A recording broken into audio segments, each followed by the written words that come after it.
काळाचौकी महागणपतीचं थाटात आगमन आज झालेलं आहे। गोविंदा पथकानं 7 थर लावून बाप्पाला सलामी दिली आहे। माझगावच्या गोविंदा पथकानं बाप्पाला सलामी दिली आहे। काळाचौकीच्या महागणपतीचं आज आगमन झालं। मोठ्या प्रमाणात वाजत गाजत बाप्पाचं आगमन झालेलं आहे।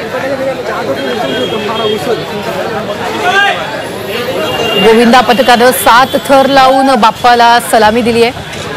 काळाचौकीच्या महागणपतीचं आज आगमन झालं असून मोठ्या गणपतीचं आता आगमन होतंय। त्यातच काळाचौकीच्या महागणपतीचं आज आगमन झालेलं आहे। थाटात बाप्पाचं आगमन झालंय। ढोल ताशाच्या गजरात बाप्पाचं स्वागत करण्यात आलेलं आहे। तर गोविंदा पथकानं यावेळी 7 थर लावून बाप्पाला सलामी दिली आहे।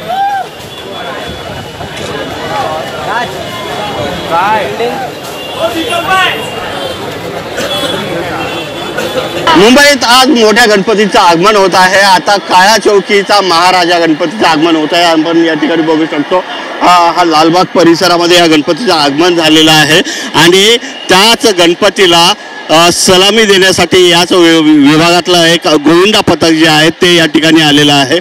त्यांनी 3 थर आतापर्यंत लावलेले आहे। 5 थराची सलामी या गणपती बाप्पाला देण्यात येणार आहे।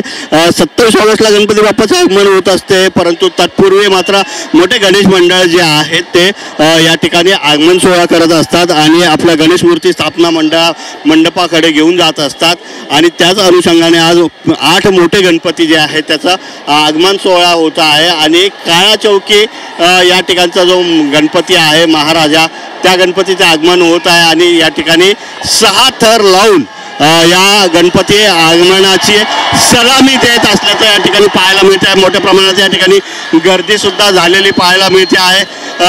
या ठिकाणी एक चिमुकला जो आहे तो सर्वात वरच्या थरावर आहे आणि तो सलामी देत असल्याचं या ठिकाणी पाहायला मिळते आहे। अतिशय सुंदर अशी बाप्पाला सलामी या ठिकाणी त्या चिमुकल्याने दिलेली आहे। सर्वजण एकच जल्लोष करत असल्याचं पाहायला मिळते आहे आणि या गणपती आगमन सोहळ्यासाठी मोठ्या प्रमाणात गर्दी त्या ठिकाणी झाल्याचं पाहायला मिळते आहे। व्हिडिओ जर्नलिस्ट सागर सामंत, झी मीडिया, मुंबई।